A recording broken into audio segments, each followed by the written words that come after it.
बे मुलुगसोलोंसालिनि फरायसाफ्रा साफ्रोमबो गावबा गावनि जिउआव देरहासार जानो हायो, जाफुंसार जानो हायो, गावबा गावनि केरियार दानाय हाबाफारिया आबुं महर मोनो। बिनि थाखायबो आङो अबंलावरिनि खाथियाव आरज गाबबाय। आङो गोलाव जेबो बुंनो सानाखै। आंबो बयबो सिबियारि बायदि सासे सिबियारि महरै बेवहाय हाबाफारिखौ लानायखाय आंबो सिबिनोल' एबा खुलुमनोल' फैदों। दा बेवहाय जोंहा एसे आगोलाव बिबुंथि होनाय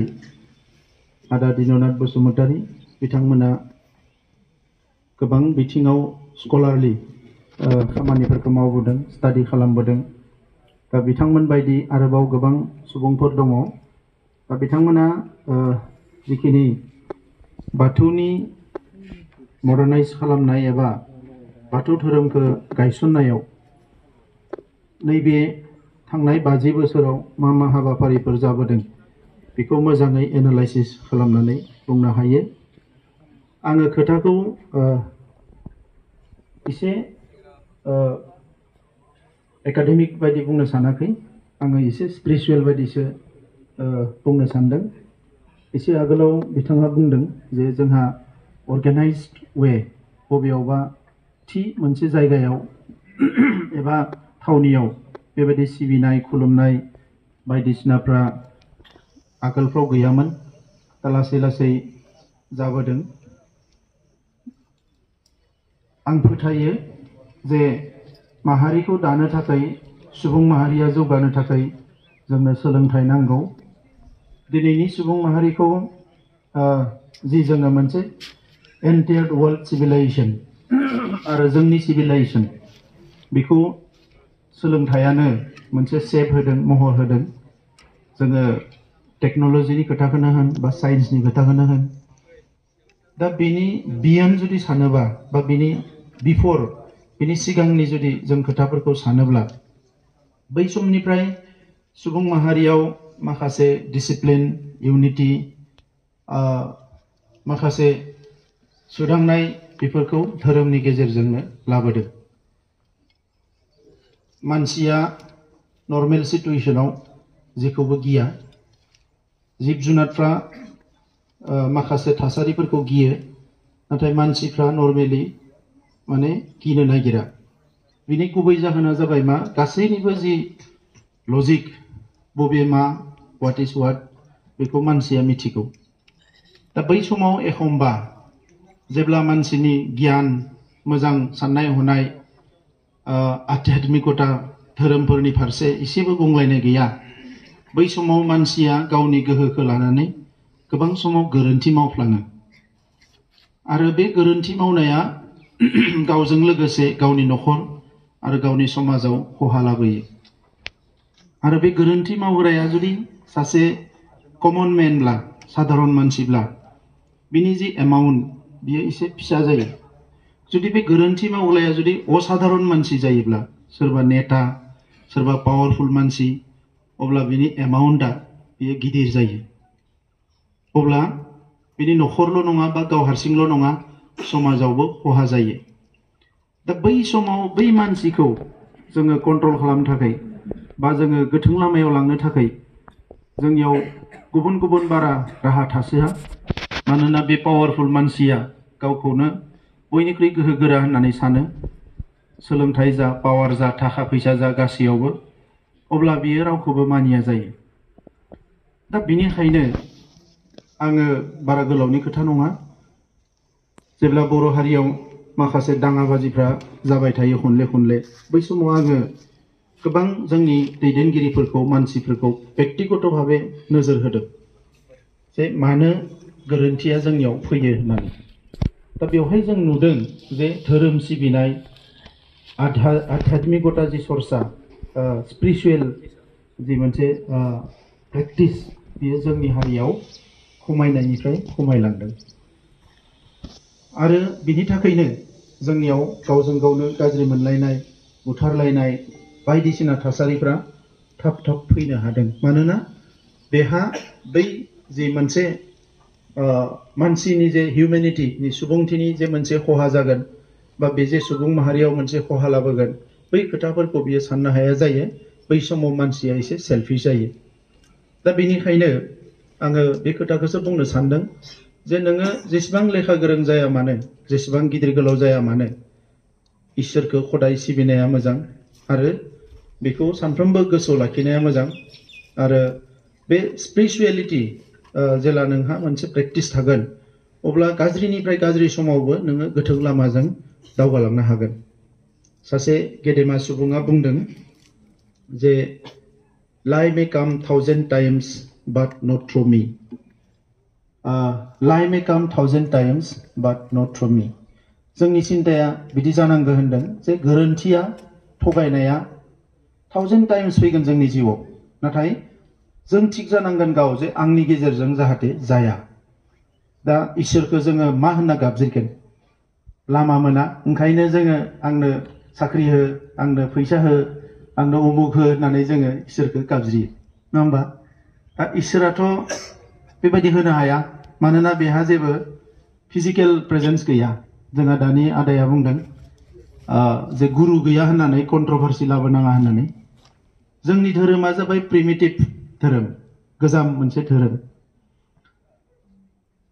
गोबां बोसोर सिगाङाव जोंहा प्रफेसर जगत सरगियारि दङ डक्टर जगत सरगियारि गुवाहाटी इउनिभारसिटियाव बिथांजों आङो एबसुनि जिल्लानि बिबानगिरि मोननायनिफ्रायनो ओरैनो आङो थांबाय थायो आंथ' इउनिभारसिटिबो फरायाखै नाथाय थेवबो बिराद क्ल'ज आङो थाङै थाङै माने फरायनाय स्टुडेन्ट बायदि मोनलायलायो आरो बायदिसिना खोथा सावरायनो थाङो सोलोंथाइनि खोथा बायदिसिना इसु जों जुदि बयबो गावनि रावखौ रायोब्ला दखना गानोब्ला हारिमुखौ सिबियोब्ला गासै धोरोमखौ सिबियोब्ला जोंनिफ्राय मालाबाबो बे गोमालांनाय नङा बरन्स बेखौ जों ओरैबायदि खालामनांगौ मालायाबो बेखौ लुबैनाय दा गुवाहाटी इउनिभारसिटियाव गुबुन हारिनि हिन्जावसाफ्राबो दखना गानो बेयावबो गानो आरो सेलायलायो दाथ' गुबुन हारिनिफ्रा जोंनि रावाव फरायनोबो नागिरो दा बेखौनो आंबो गोबां समाव सारना फैनाय मानसि नालाय दा आंबो बेखौनो चेलेन्ज लादो जे जोंनि बर' बिजोंनि फरायसालिफोरखौ ओरैबायदि मोजां खालामनांगौ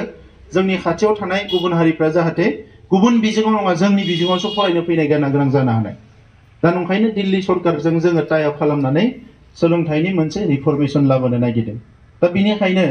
हारि दानाया सोरबा सासे सानै दैदेनगिरि सानग्रा बिनिल' नङा हारि दानाया मोनसे कालेक्टिभ एफर्ट नैबे समनि साफ्रोमबो बर' फिसाया जि सानो बेजोंसो हारिया महर मोनगोन जोङो सासे सानैनो हगारनानै नङा दा आं गोलाव बाथ्रा बुंनो सानाखिसै आं मोनसे बाथ्राखौ बयखौबो खावलायगोन जोंनि लाइमोनफोरखौ जोंनि फंबाय बिनानावमोनखौ जे गावखौ जुदि थिग लाखिनो नागिरदोंब्ला धोरोमखौ एसेबाबो धोरोम होननानै माने जेखौ जों बुङोबा जों एसे लाजियो सोरबा आजिखालि गोदान मानसिफ्रा धोरोमनि गरा जाबाथाय एसे लेखा गोरोंफोरनिसो खामानि होननाय बायदि बे नङा गिदिर गोलावफ्राबो गुबुन धोरोमफ्रावबो नुयो जे बिराद स्कलार स्टाडि रिसार्च खालामना फैनानै बियो बहाबा दिक्षा लानानै खानाय सानाय हनानै थिखनि लालायलायनानै मानसिया माने बेवहायनो नांनानै थायो दा बै कृष्णा कनसियास ना मा होननाया कृष्ण कनसियास ना सार बे फरेननि ब्रिटिश सिटिज मानसिफ्रा बिराद लादों कृष्णनि बिसोरो माने एकदम बिराद मोसायो माने दामनानै गोजा ड्रेस गाननानै दा गोजोनखौ नागिरो मानसिफ्रा सान्तिखौ नागिरो आरो गोजोन सान्तिखौ नागिरोब्ला बिनि लामायानो जाबाय धोरोमनि लामा स्पिरिचुवेल लामा आदारवाइज नोङो सानफ्रोमबो एसेबां चेलेन्ज ओरैबायदि चेलेन्ज माने जग दर्शन का मेला कबीर दासआ बुंनाया जग दर्शनाव फैदों जोङो जग दर्शन का मेला बयबो होंगो दोंगो माबा माबि बेवहाय नोङो धोरोम सिबिनायनि अनगायै माने सान्ति लाखिनोबा गुबुन लामा गैया दा नंखायनो आङो बेखौनो खावलायगोन बड'लेण्ड इउनिभारसिटिखौ जोंथ' आरो मा होनो इखौ धर्मकरन खालामनो हाया नाथाय बेवहाय फरायनाय जोंनि जिखिनि लाइमोनफोर दङ जाय जेरावनो थाया मानो जे लाखिनांगोन आरो धोरोमखौ सोरबाया सोलायबाय गावनि दाय नङा बियो बिमा बिफानि समाव बिबै बिबौनि समाव सोलायबाय नाथाय हारिखौ लाखिनो थाखाय जाय जोंनि सिनायथि बेखौ बिनि फारसे जोङो खर' गंलायनायाव बजबनायाव जाहाथे रावबो फासया दा खाम सिफुङानो जोंनि सिनायथिब्ला नङा होमबा सेरजा सिफुङानो जोंनि सिनायथिब्ला नों जि धोरोमाव थाया मानो सेरजा सिफुंखौ बयबो दामनांगोन मोनसे समाव आङो जों मोनसे टीम जानानै एबसुनि माखासे जोंहा बेप्टिस्ट चार्च दङ माबा दङ बिथांमोनजोंबो जों रायलायदोंमोन जे नोंथांमोननि स्कुल्सफोराव बर' बिजोंखौ थिसननांगौ चार्चआबो माखासे रल दङ नो डाउट एडुकेशनखौ लाबोनायाव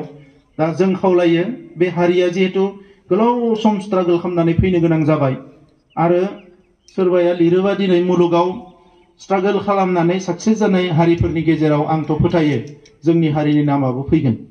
मानोना जेसेबां दावराव दावसि बायदिसिनाबाबो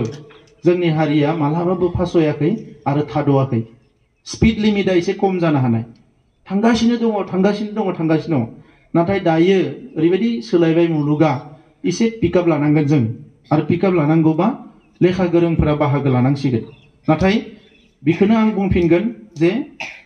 जोङो गोदान जानाय माने जोंनियाव गोदान मुगा फैनाय माने जोंनि अरिजिनेलिटिखौ जों मालाबाबो बावगारलांनो नाङा दा बेवहाय नोंहा गोजोननायबो मोनगोन आरो मुलुगनि मानसिफ्राबो बेखौसो दाम होयो मिथिबायना बाहेरा जायगाफ्राव थाङोबा गुबुन मानसिफोरजों सावरायोबा नोङो जेला गावनिखौ नोङो बिराद मोजाङै प्रेजेन्ट खालामगोन बेखौ मानसिफ्रा मोजां मोनो मानोना बयबो मानसिफ्रा एसे इउनिक गुबुन गुबुन जिनिसफोरखौ नायनानै मोजां मोनो आङो झारखन्डआव TLP प्रग्राम जायो बोसोरै ट्राइबेल लिडारशिप प्रग्राम दा बेवहाय आंखौ बिथांमोना गेजेर गेजेर बुंनो लिंहरो पिस बिल्डिंनि सायाव बायदिसिनानि सायाव दा बेवहाय आङो गामसा गाननानै थाङो बेवहाय हाबाफारि थायो आरजनि हाबाफारि बायदिसिना हाबाफारि सोर मा रोंगो बेखौ खालामनांगौ स' आङो फार्स्ट आंनो खालामदों जे आरजखौ आङो बर' रावाव खनदों बिराद बुरजा मानसि जिरायनायाव दा खोनाबा खोनाथों खोनायाबा बुजिबा बुजिथों बुजियाबा थाथों बिथांमोनाबो नाथाय हमफादों बिनि उनाव सेकेन्ड जोङो जेथिया ट्राइबेल इन्डियानि माखासे ट्राइबेलफोरनि मोनसे सेमिनार जादोंमोन दिल्लीयाव सानथामनि बेवहाय फार्स्टनिफ्राय लास्टसिम जोङो लांफादोंमोन बे बाथौनि फ्लेक्सआव बानायनाय बेखौ सानफ्रोमबो प्रग्राम जागायनायनि सिगाङाव बेयाव खुलुमग्रोनानैसो प्रग्रामा जादों सारा इन्डियानि मानसिफोर आरो बिसोर बिराद मोजां मोनदों बेखौ दा नंखायनो जों मालाबाबो हिन'मानताव गोलैनाङा आं बेखौ खावलायगोन गुबुन खोथाफोरखौ बुंला गावबा गाव न'आव थांफिननानै फरायसाफ्रा गामिफोरनि एसे लिडारशिपखौ लानांगोन जोंनि गामिफ्राव दायो गार्जेन गैयि बायदि जादों आरो बिनि मेन कारनानो जाबाय मा जे जेब्ला रिभलिउसन जायो रेनाइसेन्स जायो बेवहाय माखासे ट्रेन्सफरमेसन फैयो दा जोंनि हारियावल' नङा गुबुन हारियावबो जादों हारसाफोरनि गेजेरावबो जादों गुबुननि गेजेरावबो जादों माने गेजेर ससेयाव मा जाबाय बिनि सिगांथाराव जोंनि आजै आजौनि समाव जि मोनसे डिसिप्लिनजों सोलिबोदोंमोन समाजा सावरि बादालि जानाय बैसागो हाबा हुखा गासैबो गेजेर ससेयाव फैनानै मा जाबाय बे सोमावसारनाया बेयो मोनसे सोलायनाय लाबोनो थाखाय सोमावसारबाय नालाय दा बेवहाय एसे माखासे जिनिसाव एफेक्ट जादों पजिटिभजों माखासे नेगेटिभबो थाफायो दा बेवहाय सेंग्राफ्रानो लाइमोनफ्रानो समाजनि गार्जेनशिपखौ लानाय बायदि जादों गेजेर समाव मानोना बै समाव बोलोनि बाथ्रा फैबाय जुजिलायनायनि बाथ्रा फैबाय